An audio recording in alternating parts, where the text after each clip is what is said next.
thought it was the Seven Sorrows Rosary, but it's a little bit different. But it's You the ever same. seen one like that? No. This is new to me, No. and I love my rosary. Yeah. Beautiful. Yeah. Very nice. Well, wonderful. So we're live now. But this is 6:30. So welcome everyone to Bother the Father. Again, this is kind of an open forum discussion. Any questions anyone may have. First off, before we begin, just kind of a word of information. This Saturday we have priest ordinations. So this usually we have it during the Easter season, and even though Easter is a little bit earlier this year, we're still kind of just getting it in right beyond the line. So Father-elect Michael Loggeman will be ordained to the sacred priesthood on Saturday. That is open to anybody. It's at 10 o'clock. Being it's only one person being ordained, there's probably going to be more room than usual. So if anyone has never been to an ordination or maybe wants to go to one, I'll be there celebrating. Priests that go to ordinations for priests typically have a role. Like, for instance, so maybe it's a good question to start with. We talked about this, I think, a little bit when we talk about Friends, Food, and Faith being in the month. Does anybody recall what the matter is for the sacrament of holy orders? Well, there's the oil and touching. The touching oil, the yeah. hand. So we use chrism oil. Okay, yeah. Chrism oil is used, but that's not the matter. That's not the efficient the matter that's used in the sacrament. You're on laying on the hands. Laying on hands. You got to touch. Laying on of hands. The minister has to lay hands on the candidate. Hey, Joe, the recipient. So not only does the bishop, only the bishop that's actually actually ordaining the man does that, but all priests that are present also do it too. And so after that, then the candidate, the recipient kneels down in front of the bishop, and the prayer of ordination is prayed by the bishop. After that point, the man is ordained. Right. So those are the required. Right. So the matter, the form are the same. So or they need to all be there in order to actually be valid. Right. So yeah, it's actually, but I mean that's also in the context of other things. Like, for instance, before that happens, the recipient lays down prostrate in front of the altar while the litany of saints is being proclaimed. The people of God are praying for that man, that his ministry be fruitful. He then takes promises, primarily of prayer, celibacy, and obedience to the archbishop and his successors. And at that point, then the laying of hands and the actual essential form and matter are applied.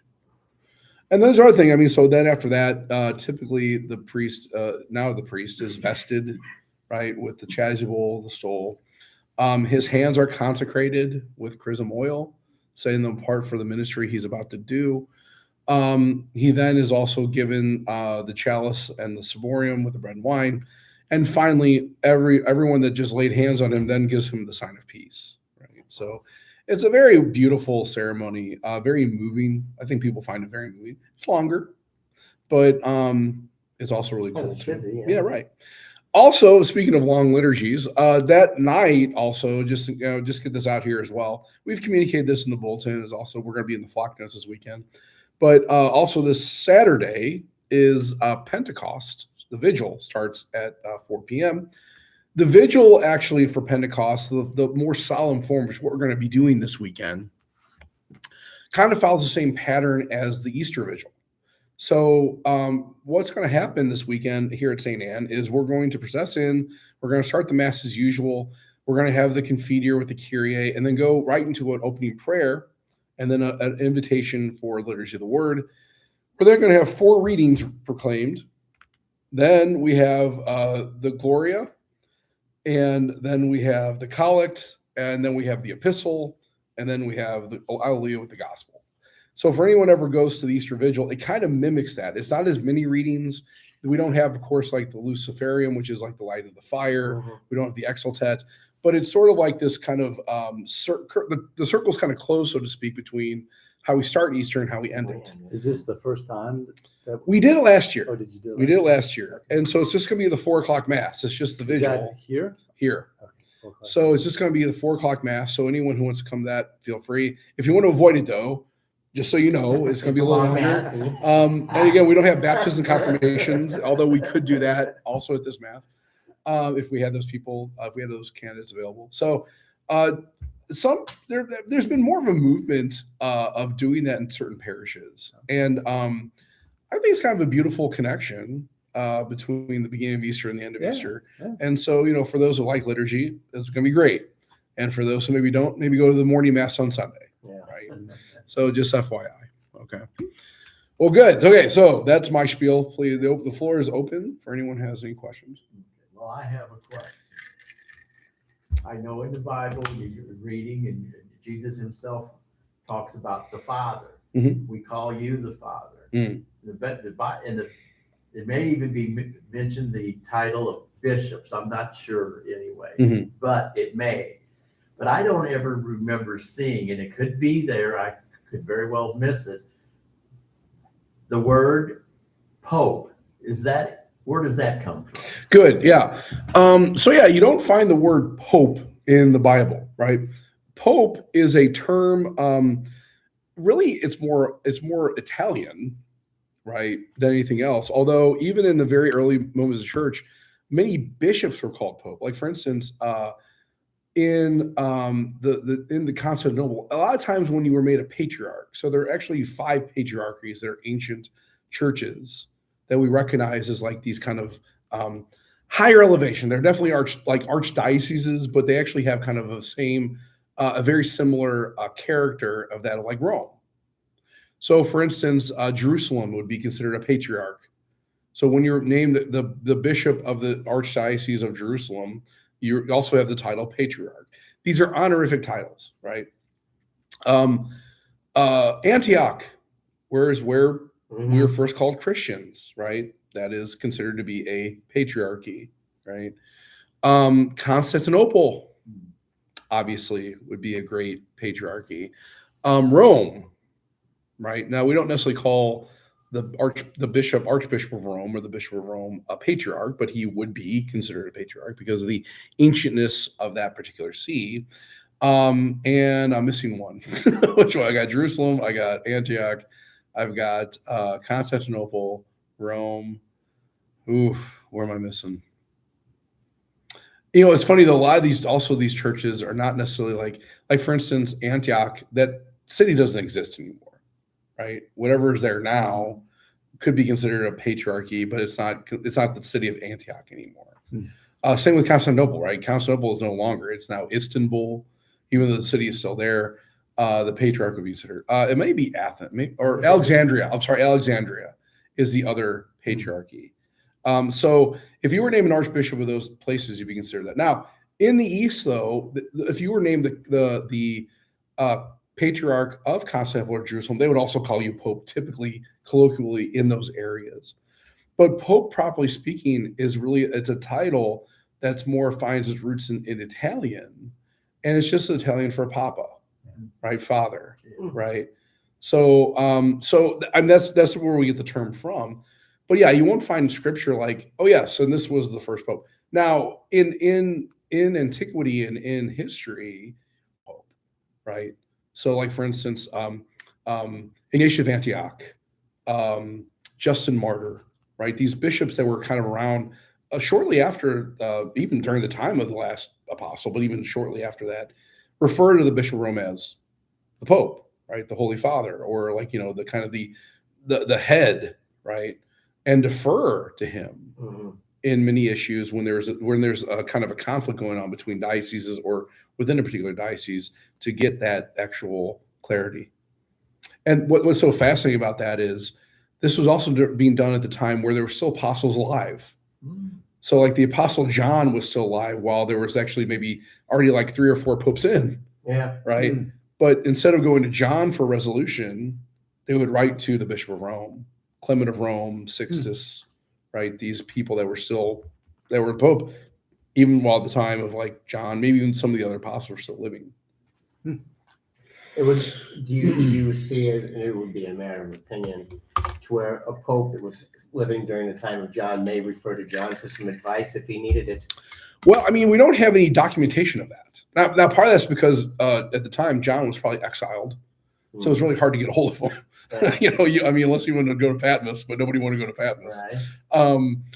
So I mean, yeah, but no, we don't have anything like any documentation that actually does that. But that's not necessarily out of the norm either. I mean, if you think about it, the only real time there was ever documentation of apostles getting each other's kind of input was at like a council, like the Council of Jerusalem, the First Ecumenical Council, one would argue, even though the application was really more particular. So one would argue maybe the application of that council wasn't universal. Like, so in other words, there's a question at hand. For those who don't know, in the book of Acts, there's controversy, especially in the pagan areas, the Gentile regions, about new converts to Christianity, whether they should follow the old Mosaic laws, kosher, if they should be circumcised, if they should do these things that that were handed down by Moses. And there was a good argument to say, well, look, we find our roots in Judaism, and this is the law, and so you should do that, right? And especially what they call the Judaizers were really pushing for that. Even Peter, he was kind of chastised by Paul in many ways. Again, showing due deference and respect to Peter. He didn't say, Peter, you should do this, but what he did was call him out in the fact that when Peter was hanging out with Jewish people, he followed the Jewish customs. But when he was hanging out with Gentile people, he would follow their own Gentile customs. And so it's like, hey, man, you're dividing line here. You're not having this unity. Pick a side, right? That's kind of what Paul's telling them. So to kind of actually get more clarity, they called the Council of Jerusalem. And so all the bishops, not just the apostles, but all the bishops at the time gathered in Jerusalem. And this was shortly after probably the resurrection, probably around the year 42-ish, AD, got together to answer this question, right? So these converts to Judaism, converts to Christianity from the Gentile nations, what are they obligated to do when it comes to the law of Moses?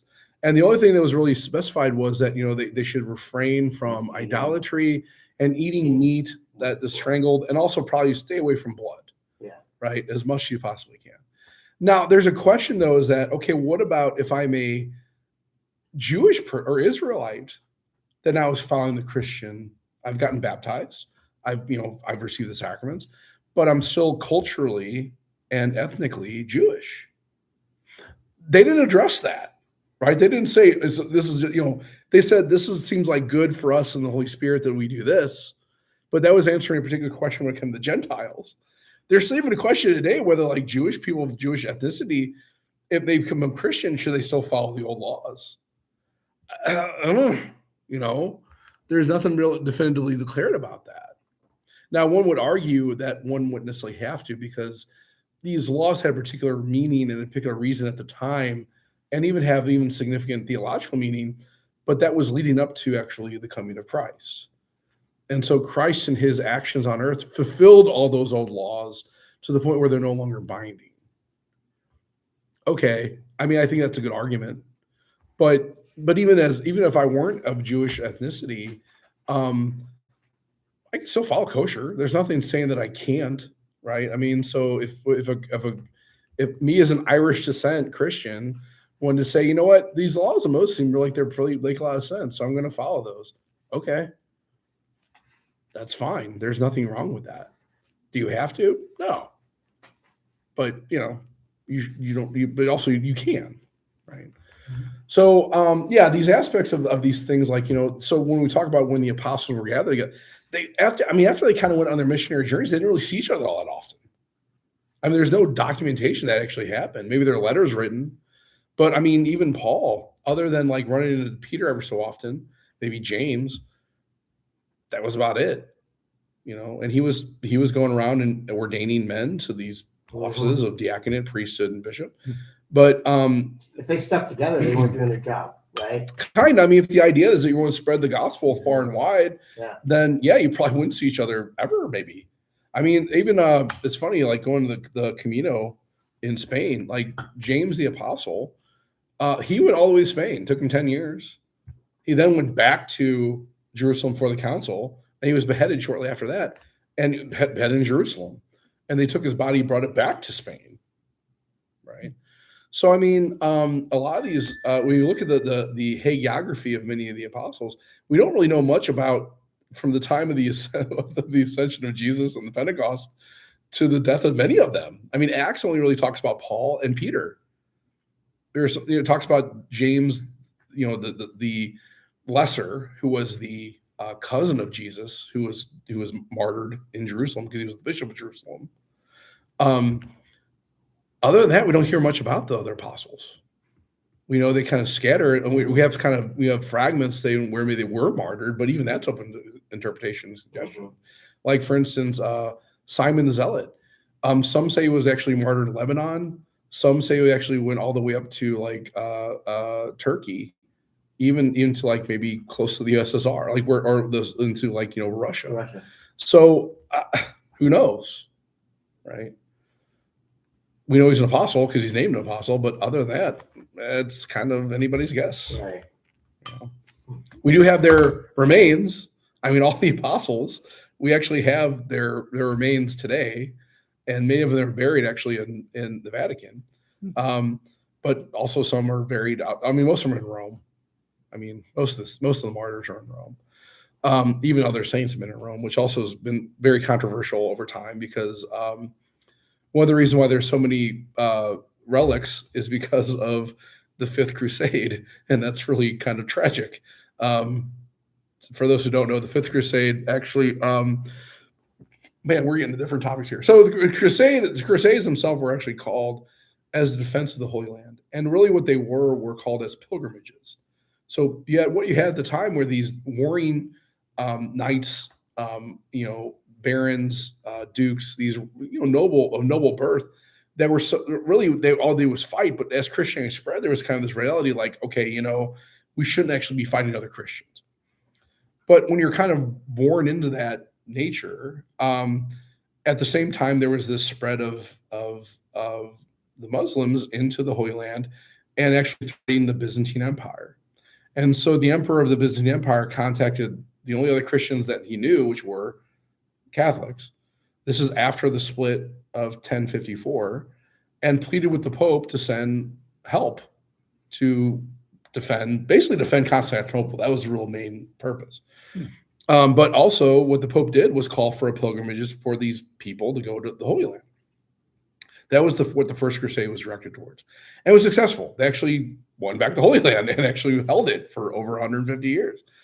And during that time, there were other crusades that were happening, to kind of even went back things like Alexandria and these other ancient churches that were around in the Mediterranean Sea, although they were never fully, taken back.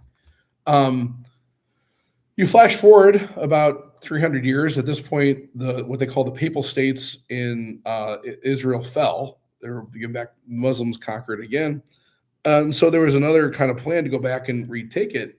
It wasn't as well planned, and then what happened was this crusade was kind of like cash poor, and it takes a lot of money to kind of travel and not only but also provisions to bring. You gotta feed people, Exactly you gotta right. keep them happy. And originally it was thought that as they keep on going, they keep on conquering these places, they'll just take the resources there. But that whatever. At this point, there was really nothing to take. So they hung out actually in Venice and actually were able to ask the Venetians to help build their armada to go to the Holy Land. But the problem also is they had to get paid. So it's like, what do we do? Well, you know what? Let's go over to Constantinople. They have a lot of money, and we can maybe reunite the church again, and just overcome and take the riches there and pay off our debts and get over the Holy Land. Well, immediately when that was found out, the Pope at the time said, if you do that, you're going to be excommunicated. If you try to sack Constantinople, you'll be excommunicated. Not even if you could succeed, if you even attempt it, you're going to be excommunicated. Well, of course they did, and they were all excommunicated. But they also sacked Constantinople.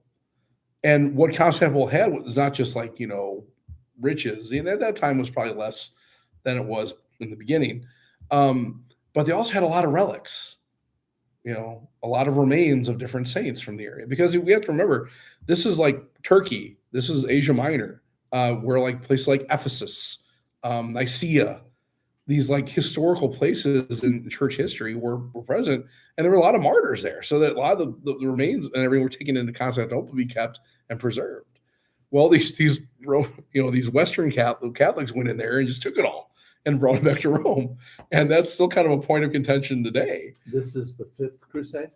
The numbering is a little bit different because there's one would argue there's crusades going on all the time, Okay. but there were like main ones that were happening. Okay. And this is kind of the fifth main one. Okay. And of course, it was highly unsuccessful. But I mean, that's kind of what happened. And that's one of the reasons, even today, while a lot of the Eastern Orthodox are kind of opposed to reunification, because like we stole our stuff back in the 12th century. It was I like, see what you're saying about okay, that. I mean, but yeah, okay, but also that was 800 years ago. Yeah. Can we kind of maybe get over it? And plus, you could get it back. well, that's the other thing too. Back. I mean, the church also preserved it very well. I mean, they were always kept preserved in Rome very, very well. Maybe better than they would have been in Constantinople. Mhm. So, whatever. It's kind It of wasn't like they stole something and desecrated. right. Exactly. Which would have happened if another organization would have come in there. Mhm. Right. Still, though, that crusade was condemned. I mean, that was not something that was sanctioned. It was like, okay, great. That's your mission to go to pilgrimage. Fine, do that. It deviated, though, by the leadership of that crusade. And because of that reason, everyone on it was excommunicated. We're in the 1100s. What- This would have been 1400s? like the probably more the 1300s.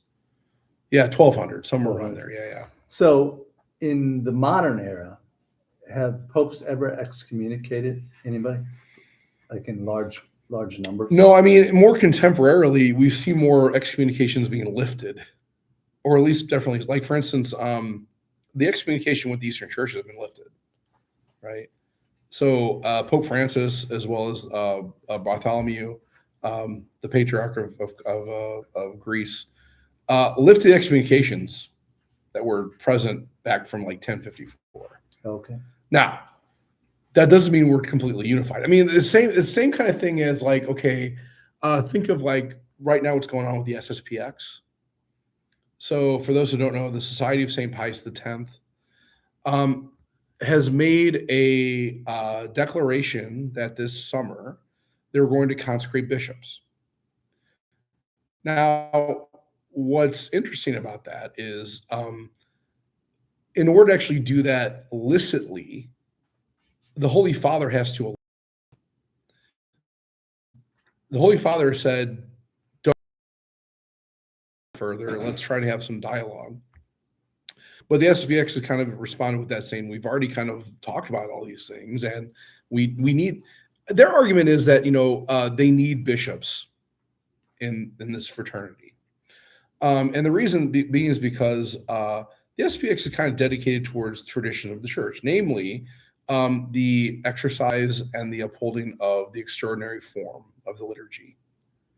Now, we have an organization called the FSSP, Fraternity Society of St. Peter, which does the same, and they are in union with Rome completely. So there's been arguments to be like, well, hey, why don't you guys all just come FSSP? I mean, why do you need your own? We already have bishops in this fraternity. Why don't you guys become part of that, and we can discuss? I think their argument is that there's still some issues with their interpretation of Vatican II. And because of that, they're saying, well, our current bishops that we have are dying or are incapacitated, and we need to make more.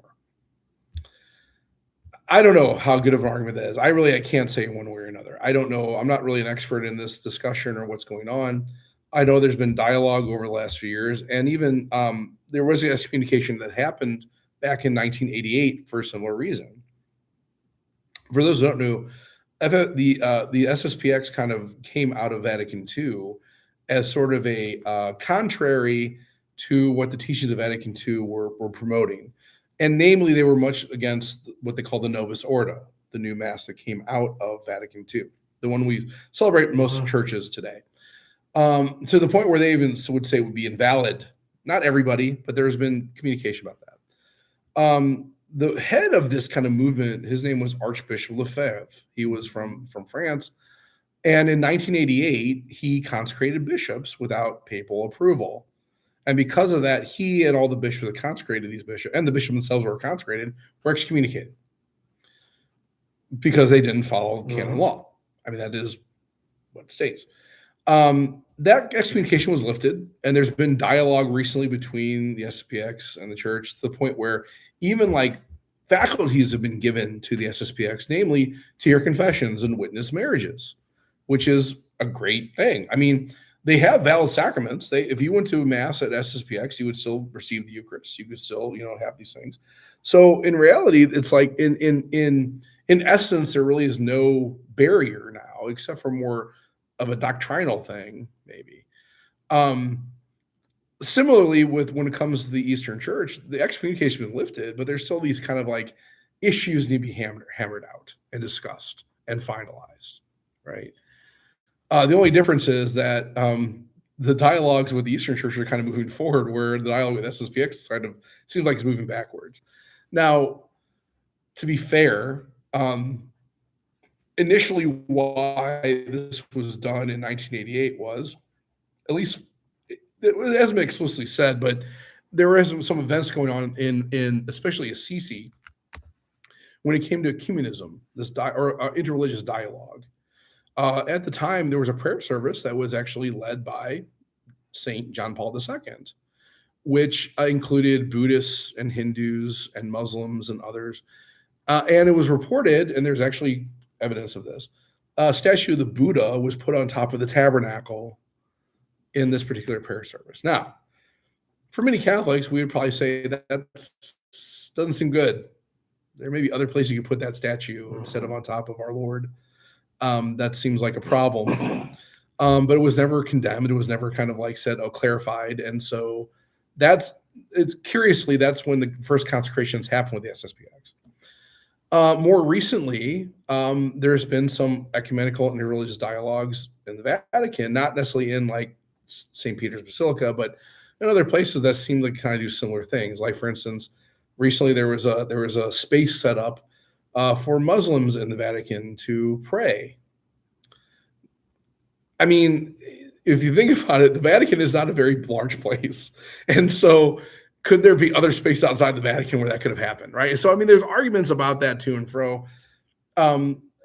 And when it comes to ecumenism and interreligious dialogue, a lot of the stuff that came out of Vatican II is not considered what we call doctrinal or dogmatic, meaning there's so open questions involved, like how do we dialogue with other religions? How do we dialogue with even fellow Christians? And what is the purpose of it? I mean, I think many would say the purpose of this would be for unification. It's interesting that right now in our liturgy in the Mass, we're reading through John chapter 17. And John chapter 17 is this high priestly prayer where Jesus prays for unity among his apostles and disciples. He prays that we all are one, as he and the Father are one. And for a long time, when it came to Christianity, that was the case for 1,500 years or so. So now there seems to be a movement which has been, I would say, bearing a lot of fruit. I mean, our dialogue with Eastern churches really kind of gained traction. Even with other Protestant denominations, our brothers and sisters of faith, we've seen a little more understanding, which I think is good. But I think at the heart of this always is the question, what is the purpose here? Because it needs to be understood, like the church can't change what she teaches. We can't do that. So what is the purpose then? Right. When you say Eastern churches, is that like Russian Orthodox? I mean, the Orthodox. When I say the Eastern, I'm talking about the Orthodox church. Greek Orthodox? Yep. So, Mm-hmm. I mean, there's been a little hiccup there, although it seems like that may have been rectified. So there is actually great hope that the Eastern Church would be unified with the Catholic Church within our lifetime. And then I think it's still there, but there was a little hiccup back in 2008 where the dialogue was happening primarily through the Patriarch of Greece. Now it's Bartholomew the second, I think. But the Russian Orthodox Church decided they didn't want to communicate in the same way. And so they kind of broke apart from the union of the Orthodox. And then the question was raised. It was more a diplomatic question. Well, then who do we talk to? Because if we talk to the Russian, we might alienate the Greeks. If we talk to the Greeks, we might alienate the Russians. yeah. And then where will we be? So the answer was like, you guys need to unify again and get back to us. I don't know. That's kind of where it was left. I'm not sure. It seems like there's been more dialogue since then, though. So good. Good question. Yeah. So yeah, that's all the Pope. Yeah. Right on. All right, that's right. That's right. But I mean, I think it's fitting though too, because that's actually a big question between the Eastern Rite and the Eastern churches and the Catholic churches. What is the role of the Pope? Who is he? Right. I think we're pretty clear that every visible body needs a head, and I think what we're finding is there's an agreement to that with the Eastern churches. I think part of that is an understanding of like, okay, what is the authority of the bishop then? But I think the church has a good answer to that. Is that, well, the bishop has full autonomy within his diocese to run his diocese as he seems fit, which is same in the Western Church, and even there's even like ways of governance within the Eastern Catholic churches that include the Pope, but don't necessarily need full papal authority to do. But the point is, we're unified in faith and morals. And as long as we're that, then there really should be no separation. That FFPX? Well, there's FSSP F, and SSPX. So SSPX are the ones that want to consecrate bishops right. without papal mandate. The FSP are solidly within the church. And what does that stand for? The Fraternal Society of St. Peter. Are they here in St. Louis? Yes. No. Here in St. Louis, we actually have the Institute of Christ the King, which is another order that is dedicated towards the tradition of the church. They are actually our head here in St. Louis. They're the ones that run St. Francis de Sales. So that order is in charge of that church. Okay. Where is St. Francis de Sales? That's down on Gravois, close to South St. Louis, like near South St. Louis. All right. I mean, it's a huge steeple. I mean, you can see I it. think I've gone by it. Yeah, it's very, very pretty church. Uh-huh. They call it the Cathedral of South St. Louis. Okay. Yeah, I've been there a few times. It's nice. Nice. But no, yeah, I mean, I think the reason why the FSP has not come in because we have the Institute. Okay. I mean, and also, maybe I change over time, who knows? But we only have really two places in St. Louis actually offer the extraordinary form. One is run by an archdiocesan priest. The other one's run by the Institute. So it's St. Francis de Sales, and where is the other location? That's called the Oratory of St. Gregory and Augustine. And that is actually the old St. Luke Church. So in Richmond Heights. Richmond. Yeah. Okay. Yeah. Close to St. Mary's Hospital. It's kind of like back behind it. Okay. Yeah. I saw a little church that I kind of was amazing. I think it was Catholic. It's in Webster Groves. Mm. I don't know if you know where Beta Sports is. It's an indoor soccer arena there. Maybe. And just up there, and it's like right in the middle of a neighborhood. I was like, wow.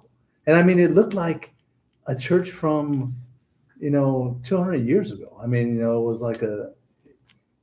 Well, in Webster Groves, there are only two churches. Yeah, no, I know. Catholic churches. I mean, they say they're Webster Groves at Veta, with their address. It might not be actually Webster Groves. But Okay. Well, next time I go by it, I'll have to write it down and see, let me see if you know of it. see. I don't know. You can pull it up Yeah. here. Yeah, I mean, I got a computer right here. Might as well Okay. use it, right? It's right by Veta Sports. In Webster Groves. Yeah, because they're also going to test them. Let's see. Newport Marshall. Let's see here. Trying to get my bearings. Okay, so South Brentwood. Yeah. Cookham Field House, Newport. Let me try to get my bearings here. Try to zoom out and see if I can find something here. Try to see where there's like a main drag. All right, so Maplewood, Pro-Am Golf, South. I don't see anything here. But it says like right around there, right across Yeah. from it. It's within a block or two of Veta Sports. Yeah. Whatever the street is that goes by Veta Sports, because you take a left off of Brentwood. Well, okay, left off. There's a East Avenue. It might be east, and then you go up and take I think we took a left maybe there or something. Or maybe we took a right. I don't remember, but I mean, the only one in that area that the St. Martha and Mary Chapel. yeah, that's probably what it is. Well, I don't know about that. Yeah, let's see here. Oh yeah, I mean, it looks like it's a little bit. I'm not sure what that. Oh. You know what it is. Yeah, He knows okay, hold what on. it is. Well, no. Okay, I'm looking at the webpage, and that's the Congregation of St. Pius V. Now, all right, so let's talk about that. So there's the Saint Society of St. Pius X. Right. St. Pius X was the Pope around the turn of the 20th century, right? 1903 until like 1912. He was kind of reformer in some ways. St. Pius V was the Pope that actually was presiding over the Council of Trent. So there's certain people in the SSPX that believe, sometimes they're called sedevacantists, right? So what that means is the seat is open. There hasn't been a pope. Right. So as some of the SSPX believe that there hasn't been a pope since Pius X, a valid pope. The Society of Pius V believe there hasn't been a pope since Pius V, which is like 500 years. Oh, wow. So Okay. So yeah, they're an interesting group. okay. Yeah, they're an interesting group. In the same way, like, you know, it's funny though, because a lot of these kind of organizations, they typically come out of these different they typically form in resistance, so to speak, to these ecumenical councils. I mean, so the Society of St. Pius V came out of Trent and saying, yeah, there's certain things in Trent we don't want to really, you know, that's a little crazy, you know. For instance, there's also an organization called the Old Catholics. Have you ever heard of them? No. They came out of the First Vatican Council, and they thought that that First Vatican Council was too. Well, what the First Vatican Council did was declare that the Pope had extraordinary ways of declaring doctrine and dogma. That was the only thing that the council did. They thought that was too extreme. And so they formed their own organization that branched off called the Old Catholics. Now, one thing about the Old Catholics is they believe in like things like women ordination and even like that you could be LGBTQ and be married and be a priest. I mean, so that may be the only thing that's really more distinctive in the fact that they may witness things like gay marriage or maybe even like would allow women to be ordained. Okay. So they're still around, the old Mhm. Catholics? Okay. As a matter of fact, St. Stanislaus. Okay. So what happened there, the priest there is retiring, who was excommunicated because he went there. And he was looking for an organization, and he was looking at the Old Catholics to be part of their organization. Mm. And I think they rejected him. Okay. So, yeah, these branches that are on their surface Catholic and maybe even have valid sacraments, like for instance at St. Stanislaus, the priest there, he does have valid sacraments. If you wouldn't have the Eucharist there, it would be the Eucharist, Even though he's excommunicated. even though he's excommunicated. It's Oh, valid, I didn't know that. highly illicit. Okay. And if there's any other option, you should do that, Right, right? You know, right. even go to the Eastern rites if you Right. could, right? So if it's Sunday morning and I have no place to go to mass except for there, okay. But if I go to the Eastern Orthodox or somewhere else, I should go there first. Okay. Because he has been an ordained priest. And once He's a you're- validly ordained And priest, once you're an ordained priest, even if you're excommunicated, doesn't mean You you're don't not stop being a Catholic priest. and you're not a priest. right? It just means you're Just means you can't, you not shouldn't, valid. you should not Yeah. celebrate the sacraments publicly. But if you were to receive those sacraments, they would still be valid sacraments. Hmm. Now, his successor there,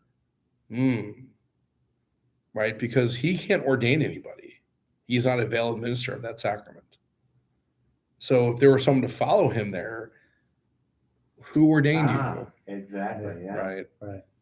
So there's limitations. Like yeah, that's one of the reasons. Like you know, when we talk about things like the Lutherans and the Anglicans, these other denominations that broke away, why they don't have valid orders because well they severed that relationship with Rome, and so even though at the time when these things were formed they would sell valid sacraments, Mhm. today we'd say you've lost that connection.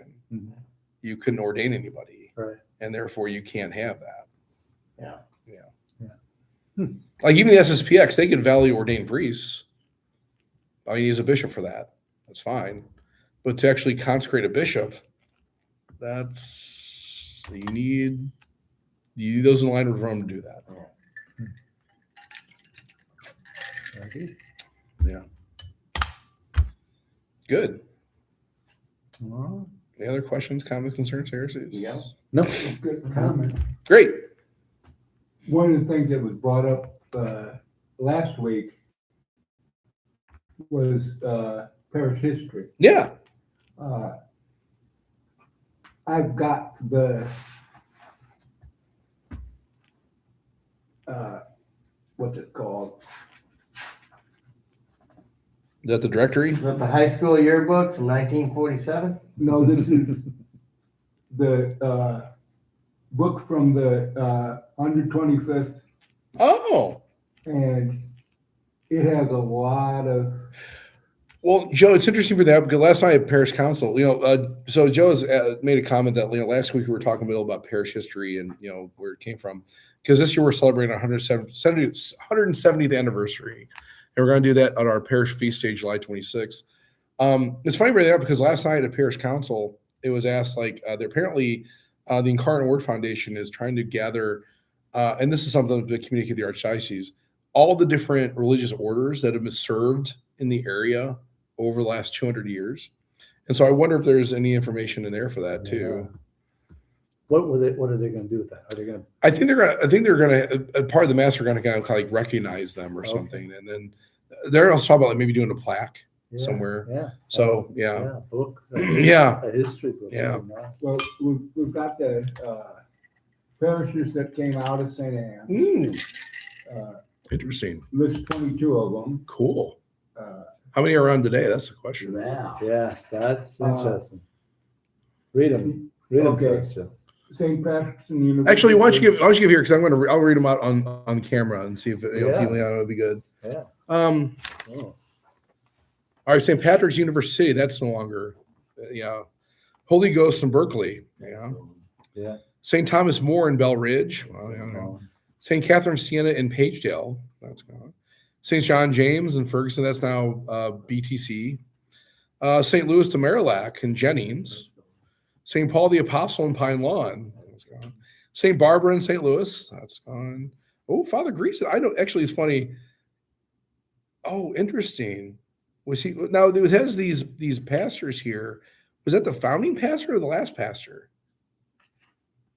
Because I'm not sure. I say that because there's one pastor here who's actually my spiritual director, and I don't think he was born in 1893 or was around 1893. He's pretty old, but he's not that old. Yeah, okay, so maybe that's the pastor who was at the time when they closed. Maybe. Oh, because he also is St. Mark the Apostle in St. Louis. That's gone. Although that's now there's St. Mark down there, but probably not the same spot as in the county. Most Blessed Sacrament, again, that's not there anymore. Nativity of Our Lord in St. Louis, that's no longer there. Our Lady of the Presentation. Oh. Holy Angels in, that's interesting because this says, I wonder if that must be a different person. It must be because I think these are the founding pastors. Because I went to Holy Angels for a while on Saturdays because they had a Saturday mass. It was hard to find Saturday morning. Well, here's mass. Holy Angels in Kinloch, and that's no longer, Yes, and they had a mass for years there.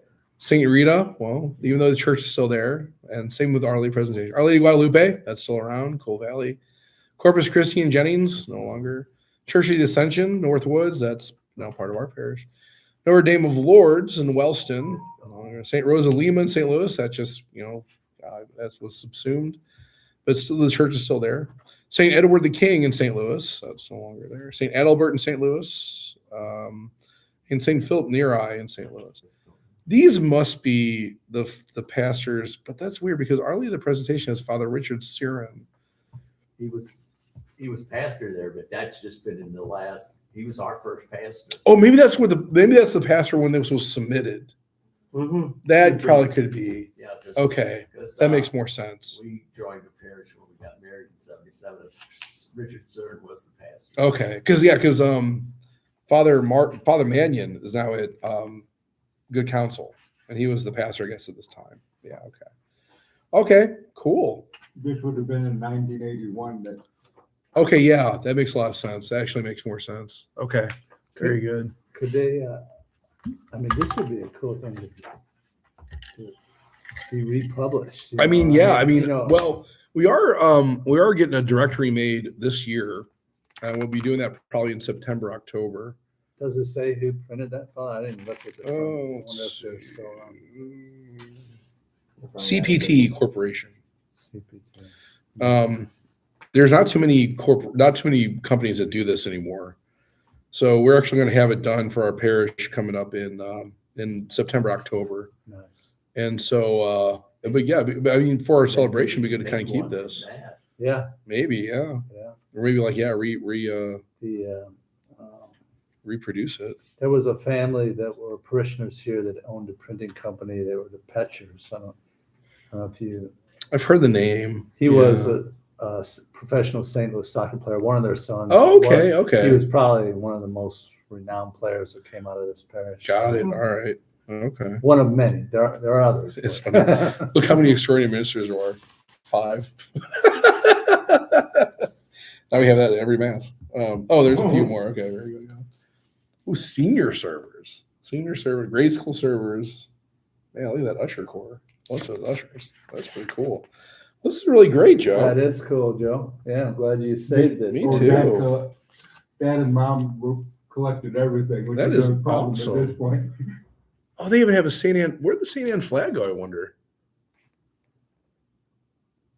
Yeah. It used to be, all the flags used to be put up I everywhere. wonder if it just got beaten up. with Maybe. the I mean, that could be. years. I mean, over time, sure, that makes But sense. if you have the design, I mean, Yeah. how they recreated. Yeah. There are still flag companies. Yeah, Are for there sure. still three flagpoles? Yeah, right up front. Yeah.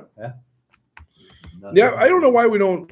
I don't know. That's a school thing. We have the school. I mean, that's something I've been talking with our principal about. Yeah, But yeah, I don't know. We'll try to get that it's a going. nice tradition. It is, I think. I mean, it could be a job for one of the students. Kind Yeah. of Another thing that was mentioned was the Catholic institutions in our parish. Oh boy, yeah. Let's see. Incarnate Word Academy, that's still there, although they're expanding now into St. Charles. Are they? They are. They're having 2 campuses. Oh, I didn't know that. Yeah. When did they just made that decision? Yeah, it was just past like recently, like over the winter. Oh, okay. I'm not sure when they're going to start it, but that's the plan going forward. Okay. Yeah. Mount Providence School for Boys, Torn down when Uh, they redid 70. Yeah. Yeah. Cardinal Newman College, even though we have the Newman Center, I guess it's probably not the same thing. No, Yeah. it's not the same thing. Oh, sure. Card- Yeah, well, I mean, look at the picture. I know that. No, much. yeah, that's at the bottom of Waco. Oh, okay. That's UMSL's Oh. art campus, but that was a college. at Got one it. time. Okay. All It right. was- And that was before it became Logan College. No, it was after Logan. After Logan left, it was a very conservative Mhm. Catholic college, Oh, okay. and there were people from East Coast and everywhere. It was very small, but it was there probably somewhere between the mid 80s to late 80s. This and- one doesn't have a date on this. and I mean, the other ones do, but and this is probably was gone by the 90s, That sometime. would explain things to make us. Yeah. Yeah. Logan was there when I left, and Logan Yeah. wasn't there when I came back from the Yeah. country. St. Francis Daycare Center. That was the Oblates. The St. Vincent Orphanage. Just the building is still there, but it's no longer. No, that, but I right? mean, this would have been over here, Father, on Glen Echo's property. the St. Vincent Orphan Home. No, Or they're talking about the St. Francis. Yeah. Yeah. Okay. I'm guessing. Yeah. I don't know the name of that, but the Oblates were over on the driving range. Oh, sure. Okay. Yeah. And they had a big, and they took care of children there. Okay. Yeah, I know they actually bought some space in our cemetery, but they donated it back because they were Yeah. going in there. Marilec, that's still there, but I mean they're planning to tear that down. I think next year. That's a tragedy. I know. Convent of the Immaculate Heart. I'm not sure where that is. Does that have a picture? Yeah. What's the picture look like? I don't know. Yeah. And they also have looks like a retreat house. That was Oblates. Our Lady's Retreat Or House. not the Oblates. That was Well, that was in 1976. That didn't last very long, then, did it? well, there was a retreat house and then tore down. That good. Oh, That okay. good. Who there was a monastery up at Lucas Hunt and Natural Bridge. Do you remember who that was? I'm drawing a blank on who it was. They were Passionists, weren't they? Passions. That retreat house belonged to the Passionists Oh. in Belnar. Okay. It was a Passionist retreat house. Right next to Incarnate Word. Yeah, a little bit up from it. Yeah, Yeah. a little bit up, closer to where the houses are on the eastern side of that street. Got it. Newman House had messes there. for Yeah, a they. while. Yeah, That's really, I mean, that's so, I mean, look, you're having 8 different institutions in our parish boundary. Yeah. That's, oh, wow. and then there were houses like on Henderson. It was either Henderson or St. Andrew Yeah. that were nuns. Oh, I sure. don't Yeah. know who they Yeah, belonged. yeah, You know, yeah. I don't know what order they Yeah. were, but I mean, this place when you were a kid, you couldn't walk anywhere and not Right. Right. run, Run to religion run works. into a religious. I mean, I know that's what they're looking for. I mean, information about those different orders that were in this area. So that'd be great to kind of find out. Yeah, I can leave all this stuff. with Oh, I Larry. appreciate that'd be great, Joe. That'd be awesome. But I've got the pamphlet for the massive Thanksgiving from the 125th Jubilee. Oh, wow. This was the old church on there, huh? Photo directory from 2019 and 1991. There we go. Celebrant Cardinal Carberry. Oh, wait, was he? He wasn't the bishop then, was he? 1981. I thought May took over in 80. Interesting. Town celebrants Reverend Robert A. Adeline, Very Reverend David L. Fleming, S.J., Very Reverend Roger V. Mercurio, CP, and Reverend William L. Burke. I guess he was the associate pastor. Norman Jansen was the deacon. Most Reverend Mark K. Carroll was the homilist. Chaplains of the Bishop, Deacon David Means, and Deacon John D. Boulderson. David Means was a parishioner. Okay. Of, St. Andrew. Master of Ceremonies. Now Monsignor Dennis DeLady. He just celebrated his 50th anniversary. That's pretty awesome. And Director Reverend Thomas P. O'Connell was the music director. Oh, wow. That's pretty awesome. They've got a list of the I also have a People description from of the stained glass window back here, too. That's people cool. from the parish who became priests and Oh, is that right? Yeah, vocation from St. Anne's Parish. I know Monsignor Hambro is the Yeah. son of the parish. He's probably not on the list because. Yeah, this is 81. Yeah. Boy, okay. Means. Father Arthur White, Reverend Jerome Wilkerson, Reverend James Welsh, Reverend Vincent P. Sievers, Reverend David Walter, Reverend Donald Burr, Reverend James Gahan, Reverend Donald Johannigmeyer, Reverend John Lucido. I actually know Father Ratowski. Michael Sandwig, who passed away just recently. Father John Boulderson and Father David Means. So, and then also of the Society of Jesus, Father Mark Cross, Father Aubrey Reed, Father Richard Rockledge, Father Thomas Jost, Wow. Father Mark McKenzie, and Father Vincent Hovley. And this doesn't say it. Reverend Father Forrest Mackin, Father Luke Conley, Father Dennis McGowan. Christian brother, hey, there you go. Albert Olkers, good for him. Daughters of the parish, Sister Loretto at the foot of the cross, Mary Roy, Amelia Butts, Dorothy Butts, Agnes Gazelle, Kitty O'Riordan, Mary Winfred Carr, Julie Phillips, Elaine Prevelet, Clara Williams, Louise Butts. Wow, the Butts really. Yeah. Mary Koenig, Mary Knoll, Marion Adelaide Harkins, Florence Stinson, Teresa Kaminsky, Sister Charity of the Carter Word, Marianne Kendrick, Eileen O'Keefe, Sister O'Keefe, she's still around. And okay. Yeah. Darlene Fuchs, Sister St. Joseph Cronlet, Elizabeth Paulman, Mary Holmes, Ann Bayless Chamberlain, Mary Kathleen Hadigan. School Sister Notre Dame, Dorothy Olkers, Dorothy Hensgen, Betty Lee Week, Carol Kleba. Daughters of Charity of St. Vincent de Paul, Mary Gallagher and Mildred Reiser. Sister Mercy of the Union, Sarah Tennelly, Frances Egan. Sister of the Foreign Mission of the Third Order of St. Dominic, Maryknoll Sisters, Margaret Mary Kelleher and Ruth Langeman, Servants of Immaculate Heart of Mary, Jane Shea, Marion Shea, Sister of Our Lady of Charity of the Good Shepherd, Adele Farron, Sister of Charity of the Blessed Virgin, Gertrude Walter, Sister of the Third Order of St. Dominic, June Felicia Wilkerson, Visitation Nuns, Karen Moen. Wait, no, that was a different Karen Moen, I'm sure. Sister of St. Mary, Mary Lou Stuber. So, wow. Wow, that's a big list. That's a big list. Yeah. That was just in 1981. There's probably been a few more since then. Well, that's really awesome. Okay. Well, thank you, Joe. Appreciate that. Yeah, I'll take whatever you got there, and whatever you have want to leave, I'll take it. But these are all copies of pages from that book. Oh, okay, great. Okay, wonderful. In case of, So everything's in there. I'll just take that. Okay, that'd be great. Yeah. But this is other years of phone directories and so on. Okay. We probably have those probably in our records up there. I know we got this one. That one's I got at my desk. This was from 1991. I think we have these all in the office. Yeah, I'll get them back, but I'll take that. Thank you, sir. Appreciate it. Well, very good. Oh, is this in there too? Do you want this back? Oh, If yeah. this in the if that's in there already, I'll take that. Well, very good. Well, cool. All right. All right. Well, thanks everybody. We'll see everyone next week.